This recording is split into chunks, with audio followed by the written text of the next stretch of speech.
Assalamualaikum warahmatullahi wabarakatuh. Bismillahirrahmanirrahim. Alhamdulillahilladzi akhrajana minadh dhulumati ilan nuril Islam.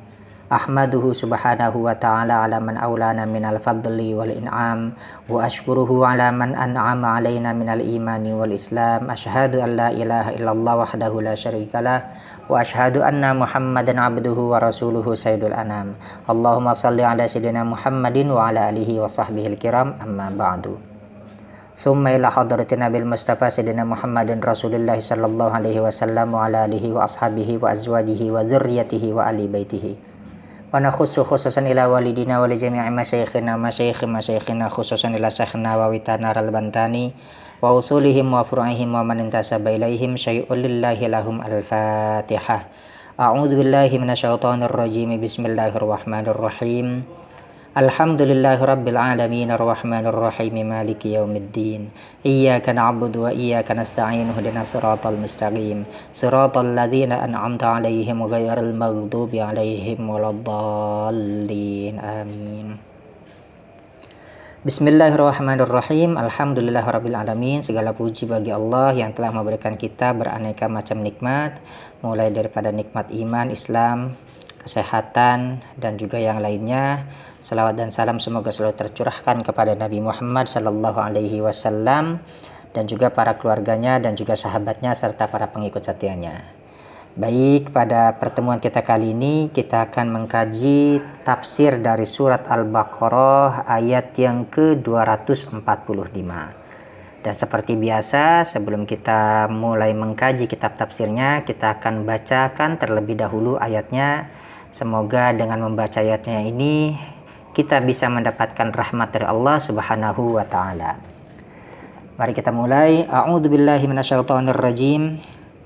Bismillahirrahmanirrahim. Man dzalladzi yuqridullaha qardan hasanan fayudha'ifahu lahu ad'afan katsirah. Wallahu yaqbidu wa yabsutu wa ilaihi turja'un. Shadaqallahul azim. Nah, insyaallah satu ayat ini yang akan kita kaji pada pertemuan kita kali ini. Mungkin ya memang tidak banyak, tapi semoga tidak mengurangi keberkahan dan juga kebermanfaatan dari apa yang kita kaji pada pertemuan kita kali ini. Mari kita langsung saja menuju kepada kitab tafsirnya, yakni kitab Tafsir Munir karya Syekh Nawawi Al-Bantani. Bismillahirrahmanirrahim. Qala al-muallifu rahimahullahu ta'ala wa nafa'na bihi wa bi'ulumihi wa fi kitabihi fid dharaini amin. Allahumma yassir lana wa la tu'asir alaina ya karim bi rahmatika ya arhamar rahimin. Rabbi shrah li sadri wa yassir li amri wa hlul 'uqdatam min lisani yafqahu qawli. Bismillahirrahmanirrahim. Man dzalladzi yuqridullaha qardan hasanan fayudha'ifahu lahu ad'afan katsiratan. Man dzalladzi yuqridullaha, siapa saja orang yang ia meminjamkan kepada Allah, qardan hasanan, dengan pinjaman yang baik, fayudha'ifahu, maka Allah akan melipat gandakan qardan hasanan itu ya, maksudnya jadi hunya di sini kembali kepada qardan hasanan, lahu, untuknya si man dzalladzi yuqridullaha ad'afan katsiratan, dengan berlipat-lipat ganda. Jadi ad'afan katsiratan ya bisa dimaknai dengan berlipat-lipat ganda. Kemudian qara'a Abu Amrin, membaca Abu Amr, wa Nafi'un, dan juga Imam Nafi, wa Hamzatu, dan Imam Hamzah, wal Kisai, dan Al-Kisai, fayudha'ifuhu bil alifi war raf'i, dengan membaca fayudha'ifuhu, lafad fayudha'ifuhu bil alifi, dengan tambahan alif, war raf'i, dan juga dibaca rofa. Jadi kalau kita baca di awal tadi itu kan membacanya man dzalladzi yuqridullaha qardan hasanan fayudha'ifahu lahu. Jadi kalau ini menurut qiraatnya Abu Amr, Imam Nafi, Hamzah, dan Al-Kisai, itu mereka membaca dengan redaksi fayudha'ifuhu. Jadi ditambah atau ada tambahan alif dan juga rofa. Jadi dibaca rofa itu fayudha'ifuhu. Wa qara'a Asim, dan membaca Asimun Imam Asim, fayudha'ifahu, dengan membaca lafaz fayudha'ifahu. Jadi cara membaca ini menurut qiraatnya Imam Asim, dia membacanya fayudha'ifahu bil alifi, dengan tambahan alif, wan nasbi, dan juga dibaca nasab. Wa qara'a Ibnu Katsirin, dan membaca Ibnu Katsir fayudha'ifuhu bitasdidi war raf'i, dengan membaca fayudha'ifuhu bitasdidi, dengan tasdid huruf ain ya di sini, war raf'i, dan juga dibaca rafa. Bila alifin, dengan tanpa adanya alif, jadi dibaca fayudha'ifuhu. Kalau kita mengikuti bacaannya Ibnu Katsir, dibacanya dengan fayudha'ifuhu. Wa qara Ibnu Amirin, dan membaca Ibnu Amir fayudha'ifahu bitasdidi wan nasbi. Jadi dengan lafad fayudha'ifahu dengan tambahan tasdid, dengan tasdid dibaca tasdid ainnya, wan nasbi, dan juga dibaca nasab. Jadi fayudha'ifahu. Wal makna, dan adapun makna ini baru tafsirannya.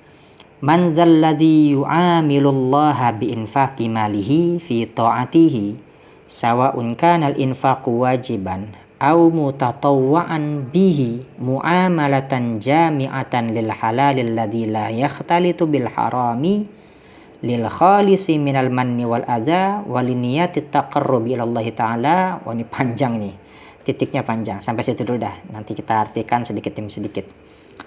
Jadi tafsirannya, man zalladzi, siapa saja orang yang yu'amilullaha, dia berdagang atau berbisnis kepada Allah atau dengan Allah, biinfaqi malihi, dengan menginfakkan hartanya, fi ta'atihi, di dalam menaati Allah, dalam ketaatan terhadap Allah, atau dalam rangka menaati Allah, dalam rangka ya taat kepada Allah. Sawa'un kanal infaqu wajiban, sama saja kanal infaku, adanya infak tersebut, wajiban itu merupakan infak yang wajib, au mutatawwa'an bihi, atau infak yang disunnahkan, muamalatan, dengan muamalah jami'atan yang menyeluruh, lil halali, terhadap sesuatu yang halal, alladzi la yakhtalitu bil harami, yang dia tidak bercampur dengan keharaman, lil khalisi, yang juga maksudnya di sini lil khalisi, bersih ya, minal manni wal adza, daripada al manni. Al manni itu suka mengungkit-ungkit ya, suka mengungkit-ungkit pemberian.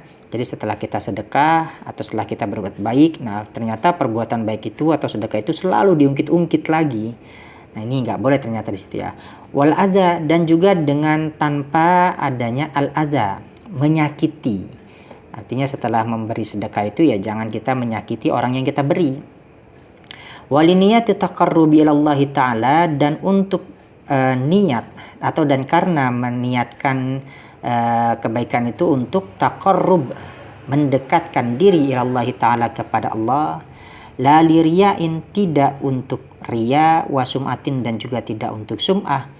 Fayudha'ifallahu, maka Allah akan melipat gandakan jaza'allahu, ganjarannya, lahu, untuknya dia, untuknya si manzalladzi itu tadi, manzalladzi yuqridullaha, atau manzalladzi yu'amirullaha biinfaqi malihi fid dunya, di dunia, wal akhirati, dan juga di akhirat, ad'afan katsiratan, dengan balasan yang berlipat ganda.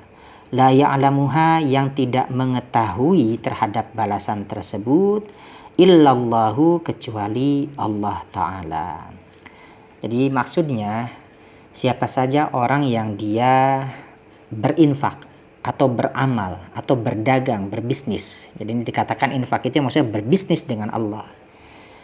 Maksud berbisnis ini yaitu tadi berinfakkan hartanya dalam rangka dia taat, menaati perintah Allah, atau dalam rangka dia melakukan ketaatan kepada Allah.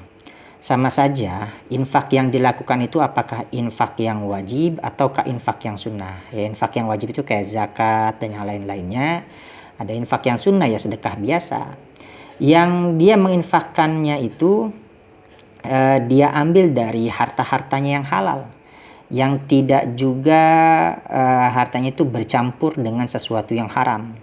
Nah, tujuan berinfaknya itu juga hanya untuk niat taqarrub ilallah, mendekatkan diri kepada Allah Ta'ala. Tidak ada niat untuk ria supaya dipuji oleh orang, atau sum'ah juga supaya nggak ingin didengar kebaikannya itu oleh orang lain. Dan yang paling terpenting, infak yang dia lakukan kepada orang lain, yang dia berikan kepada orang lain, itu harus bersih daripada sesuatu yang dapat menyakiti orang yang diinfakkan itu, orang yang diberi itu. Karena kadang-kadang ada juga sih kita mungkin pernah berinfak, tapi cara infaknya itu seperti seolah-olah ingin menghina dia. Jadi kita memberi uang ya misalkan di depan orang banyak, itu juga termasuk bagian daripada sesuatu hal yang gak etis sebenarnya. Jadi jangan sampai kita itu berinfak tapi caranya salah. Jangan sampai kita bersedekah tapi caranya itu malah seolah-olah seperti merendahkan dia. Nah, sebenarnya kalau dalam kita berinfak itu harus menggunakan cara-cara yang baik. Jadi usahakan ketika kita berinfak, bersedekah kepada orang, jangan sampai orang yang kita beri itu merasa terhinakan dia. Nah, apalagi secara terang-terangan, misalkan setelah kita berinfak kepada dia, kita ungkit-ungkit pemberian kita itu. Misalkan kita pernah berinfak kepada seseorang, kemudian kita ungkit-ungkit, kamu tuh kalau nggak ada saya, kamu nggak bakal jadi seperti ini. Wah, itu kan namanya sudah mengungkit-ungkit pemberian, jadi batal itu nanti pahalanya itu. Nah, juga jangan sampai al-adza, menyakiti. Misalkan ada orang yang berinfak, nih saya kasih buat orang du'afa. Itu mengucapkan kata-kata itu nih, kata-kata du'afa langsung di depan orang yang kita beri, itu sesuatu hal yang gak etis lah. Meskipun niatnya untuk bercanda, ini buat orang du'afa nih. Yaitu jangan sampai kita berinfak tapi dengan cara-cara yang salah.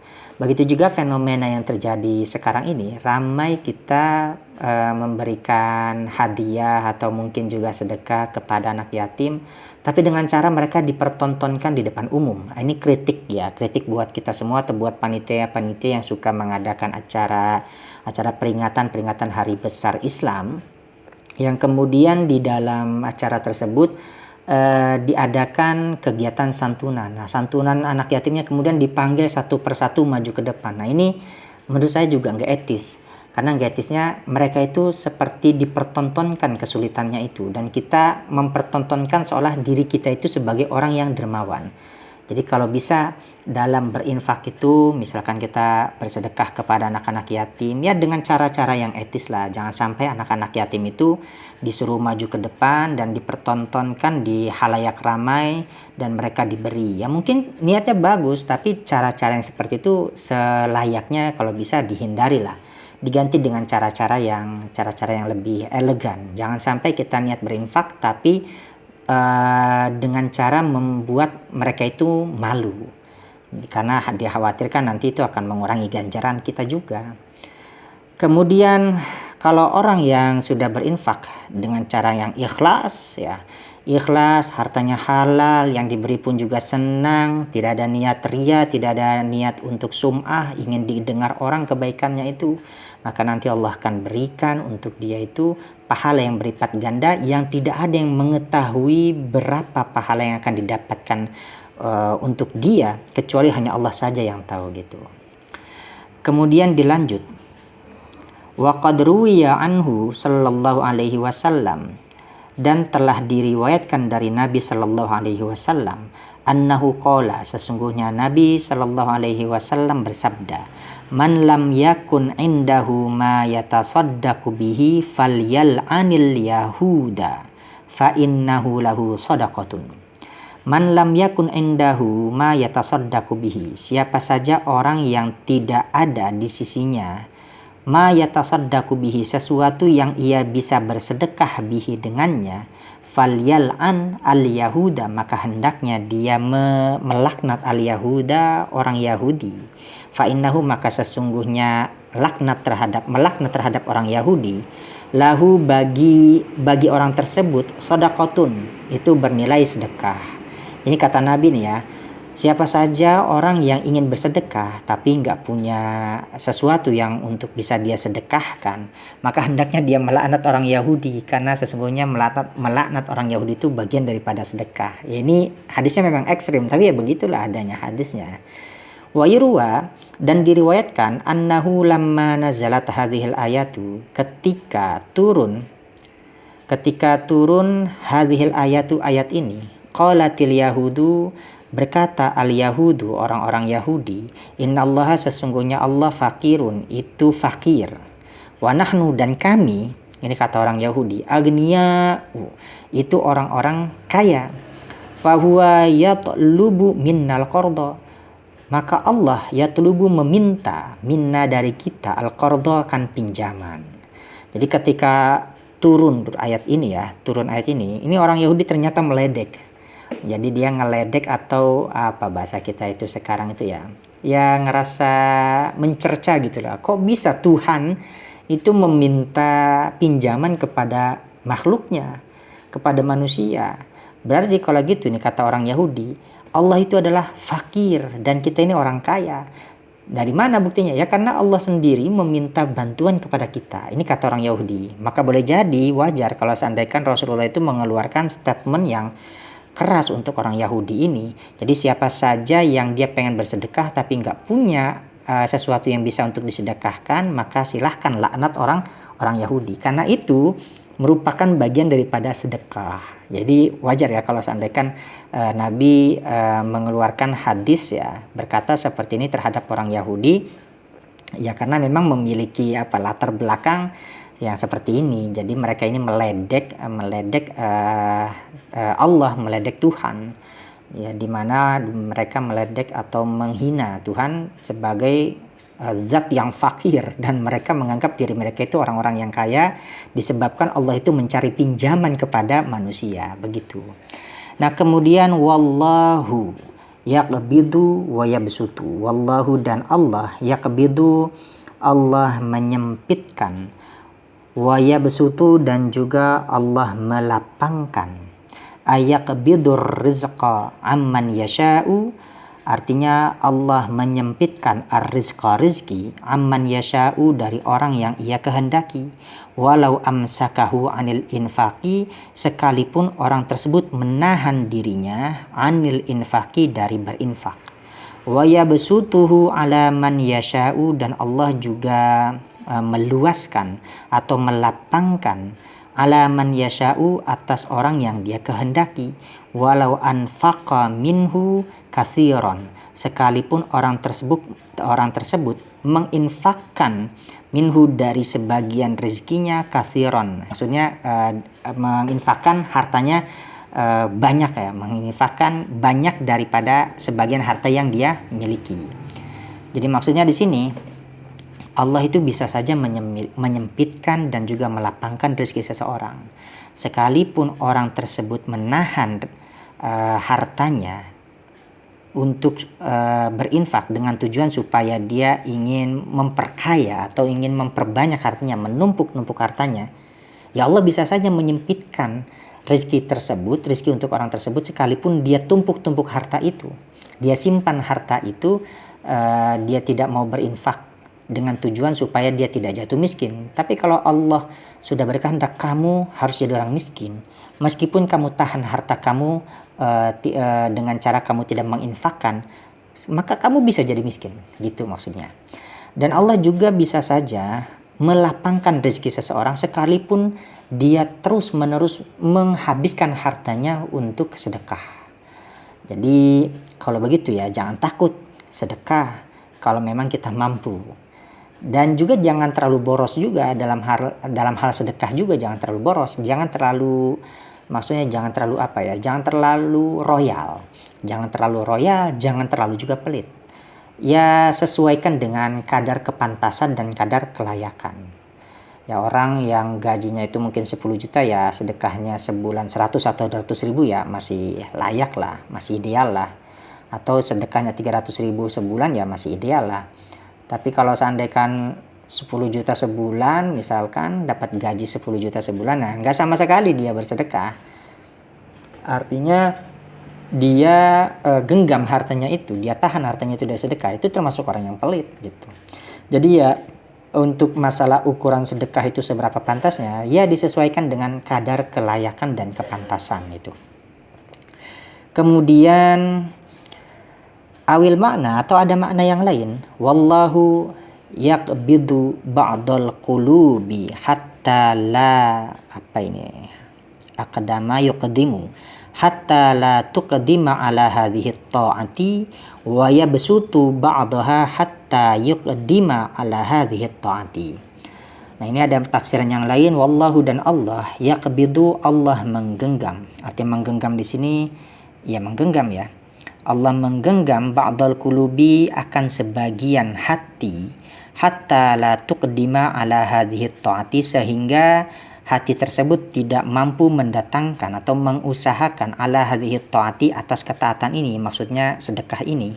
Wa yabsutu ba'daha hatta yuqdima ala hadhihi ta'ati, dan Allah juga mampu melapangkan, meluaskan ba'daha sebagiannya kulub hatta yuqdima ala hadhihi ta'ati, sehingga hati tersebut menjadi lapang untuk dia bisa mendatangkan atau mengusahakan ala hadhihi ta'ati, atas ketaatan ini. Jadi maksud dari wallahu yaqbidu wa yabsutu ada juga makna yang lain. Jadi Allah bisa saja menggenggam sebagian hati dari manusia-manusia yang ada di muka bumi ini untuk menahan hatinya itu untuk malas dia bersedekah, dan ada juga Allah itu meluaskan hati seseorang supaya dia itu mau rajin bersedekah.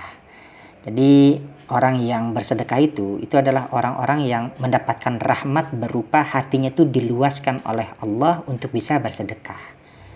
Jadi kalau kita yang masih suka nahan-nahan sedekah, ya itu bisa jadi Allah menggenggam hati kita sehingga kita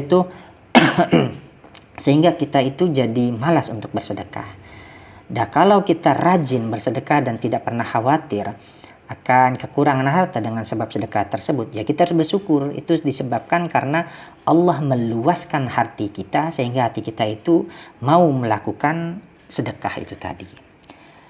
Wa ilaihi turja'una, dan kepada Allah turja'una, kalian dikembalikan. Fala mudabbira, maka tidak ada yang mengatur. Ini jadi khobarnya ini dibuang ya. Fala mudabbira, maka tidak ada yang mengatur, itu maujud. Jadi la-nya la nafi jenis, khobarnya itu maujudun fiha. Fala mudabbira, maka tidak ada yang mengatur, itu maujud. Wala hakima, dan tidak ada yang menjadi hakim, itu maujud, sama juga. Siwahu, selainnya Allah. Qala Ibnu Abbasin, berkata Ibnu Abbas, nazalat hadhil ayatu, turun ayat ini, fi sya'ni Abi Dahdah, di dalam perkaranya Abi Dahdah. Rajulun minal ansari, dia adalah seorang lelaki minal ansari, dari kalangan Ansor. Qala, berkata si Abu Dahdah ini, ya Rasulullah, wahai Rasulullah, innali hadiqataini, sesungguhnya saya memiliki 2 kebun. Fa in tasaddaqtu bi ihdahima, maka jika saja saya bersedekah dengan salah satu dari keduanya hadiqataini, fahalli mislaha fil jannati, maka apakah ada untukku yang semisalnya, maksud ganjaran yang setimpal fil jannati, di dalam surga. Kemudian qala, berkata Nabi, na'am, iya ada wahai Abu Dahdah. Wa ummu dahdahi ma'i, dan ini lanjut perkataannya sini Abu Dahdah ya. Qala wa ummu dahdahi ma'i, berkata si Abu Dahdah, atau bertanya ini Abu Dahdah, wa ummu dahdah ma'i, apakah Ummu Dahdah, maksudnya istrinya, ma'i, ada bersama saya nanti di surga? Qala, kemudian Nabi menjawab, na'am, iya. Qala, kemudian Abu Dahdah bertanya lagi, wasabiyatu ma'i, apakah anak perempuan saya yang kecil, ma'i, juga bisa ikut bersama saya di surga? Kemudian qala, berkata Nabi, na'am, iya, gitu kata Nabi, ya pasti. Jadi maksudnya ternyata ayat ini itu memiliki latar belakang turunnya ya. Jadi di dalam ayat ini atau di sini dijelaskan oleh Syekh Nawawi, ternyata ayat ini turun disebabkan perkaranya Abu Dahdah. Abu Dahdah ini seorang lelaki dari kalangan sahabat Ansor yang dia bertanya kepada Rasulullah, ya Rasul, saya punya 2 kebun. Kalau seandainya saya bersedekah dengan salah satu dari dua kebun tersebut, apakah saya nanti di surga akan mendapatkan ganjaran yang setimpal dengan dua kebun tersebut? Kemudian, atau dengan salah satu kebun tersebut. Kemudian Nabi menjawab, iya pasti. Apakah nanti Ummu Dahdah, maksudnya istrinya, itu ada bersama saya? Ya. Qala na'am, kata Nabi, ya. Kemudian dia juga nanya, anak saya nanti juga bisa ikut merasakan bagian itu juga enggak, gitu maksudnya. Ya, kata Nabi, na'am, pasti itu dapat. Kemudian fatasaddaqa bi afdali hadiqataihi. Kemudian fatasaddaqa Abu Dahdah itu bersedekah bi afdali hadiqataihi dengan kebunnya yang paling baik, yang paling bagus di antara dua kebunnya itu. Wa kanat tusamma al-Junainiyah, dan adalah kebun tersebut yang disedekahkan oleh Abu Dahdah, tusamma al-Junainiyata, itu dinamai dengan nama Junainiyah. Jadi ini nama kebunnya ya, atau nama lokasi atau wilayahnya itu. Faraja'a Abu Dahdahi ila ahlihi, kemudian Abu Dahdah pulang ila ahlihi, kepada keluarganya atau kembali kepada keluarganya. Wa kanu fil hadiqati allati tasaddaqa biha. Wa kanu, dan mereka semua, adanya mereka semua itu, fil hadiqati, ada di dalam kebun, allati tasaddaqa biha, yang telah ia sedekahkan. Faqama ala babil hadiqati, kemudian Abu Dahdah itu berdiri di pintu kebunnya. Wa dzakara dzalika limraatihi, wa dzakara, dan Abu Dahdah menceritakan dzalika, tentang perkara tersebut, limraatihi, kepada istrinya. Faqalat, kemudian berkata imro'ah, atau faqalat Ummu Dahdahi, kemudian berkata Ummu Dahdah, istrinya itu, barakallahu laka fi mashtaraita, semoga Allah memberkahimu, atau semoga memberikan berkah Allah laka, untukmu, fi mashtaraita, pada apa yang telah kamu beli. Wahai Abu Dahdah, ternyata istrinya ini luar biasa solehahnya juga. Jadi ketika Abu Dahdah itu menceritakan tentang kejadian atau tentang perkara dia mensedekahkan salah satu kebunnya itu, ini istrinya itu malah mengatakan barakallahu laka fi mashtaraita. Ini enggak semua istri bisa nih kayak gini nih ya. Jadi ada yang suami nggak bilang-bilang lagi ke istrinya mau bersedekah, tiba-tiba pulang-pulang membawa berita saya sudah mensedekahkan rumah misalkan. Nah istrinya, mungkin kalau istri yang nggak kuat, kamu itu mikir nggak sih gitu ya. Tapi ini beda, ini istrinya Abu Dahdah, ya ini pasti dari kalangan sahabat itu orang-orang pilihan ya. Jadi istrinya Abu Dahdah di sini disebutnya dengan nama Ummu Dahdah, itu justru malah senang dia. Bahkan mendoakan kebaikan kepada Abu Dahdah dengan lafaz barakallahu laka fi mashtaraita. Sungguh semoga Allah memberikan berkah kepadamu wahai Abu Dahdah pada apa yang telah engkau beli. Fakharaju minha, kemudian mereka semua keluar minha, darinya kebun tersebut yang mereka telah sedekahkan. Wasallamuha, dan mereka kemudian menyerahkan kebunnya itu. Fakana sallallahu alaihi wasallam, maka adalah siapa Nabi sallallahu alaihi wasallam, yaqulu, Nabi bersabda, kam min nakhlatin raddahin tudli urukuha fil jannati li Abi Dahdahi. Kam min nakhlatin, betapa banyak kurma, pohon kurma, raddahin, yang besar, tudli, yang menjuntai, urukuha itu dahannya atau mungkin pangkalnya di sini ya, pangkal yang tumbuhnya kurma itu, tumbuhnya buah kurma itu, tempat tumbuhnya buah kurma itu, fil jannati, di dalam surga, li Abi Dahdah, untuk Abu Dahdah. Jadi di sini kata Nabi, setelah Abu Dahdah menyerahkan hartanya, menyerahkan kebunnya kepada Nabi untuk dia sedekahkan, akhirnya Abu Dahdah ini didoakan oleh Nabi, atau Nabi malah berkata untuk Abu Dahdah, betapa banyak pohon kurma yang besar-besar nanti yang akan dimiliki oleh Abu Dahdah, yang kurma-kurma itu dahannya atau pangkal tempat tumbuhnya kurma-kurma tersebut itu menjuntai ke bawah. Jadi di surga itu buah-buahan atau semua pohon-pohonan, itu dahan-dahannya itu menjuntai ke bawah supaya para penduduk surga itu mudah untuk memetik daripada daripada buah-buah yang sedang menjuntai di dahan-dahan pohon-pohon tersebut. Begitu. Tapi di sini harus dipahami dulu ya. Jadi Nabi itu tidak pernah menerima sedekah. Nabi tidak pernah menerima sedekah dari para umatnya atau dari sahabatnya. Jadi Nabi itu di sini hanya diserahkan harta sedekah, tapi Nabi tidak mengambil sedekahnya itu. Justru Nabi yang bertugas untuk memberikan sedekah itu kepada para sahabat yang lain. Karena Nabi memang tidak pernah menerima sedekah dari orang. Tidak boleh untuk Nabi itu menerima sedekah. Jadi di sini konteksnya Abu Dahdah dan keluarganya itu menyerahkan sedekahnya kepada Nabi, bukan berarti sedekah itu diberikan kepada Nabi ya. Jadi Nabi itu tidak pernah menerima sedekah dan tidak pernah memakan harta sedekah. Gitu. Jadi Nabi di sini konteksnya diserahkan harta sedekah untuk nanti diserahkan oleh Nabi masalah keuntungannya, masalah peruntukannya untuk apa saja, itu konteks daripada penyerahan sedekah yang dilakukan oleh Abu Dahdah kepada Nabi Shallallahu Alaihi Wasallam. Ini ya yang bisa dapat saya sampaikan pada pertemuan kita kali ini. Mungkin gak banyak, tapi mudah-mudahan ini bisa bermanfaat untuk kita secara pribadi khususnya dan bagi para pendengar pada umumnya. Dan sekali lagi hanya sekedar mengingatkan, jika memang nanti ditemukan kesalahan, baik itu salah baca ataupun juga salah dalam memaknai, menjelaskan, kami sangat memohon masukan dan juga tashihnya, koreksiannya. Mungkin ini akhirul kalam, wallahu a'lam bishawab. Assalamualaikum warahmatullahi wabarakatuh.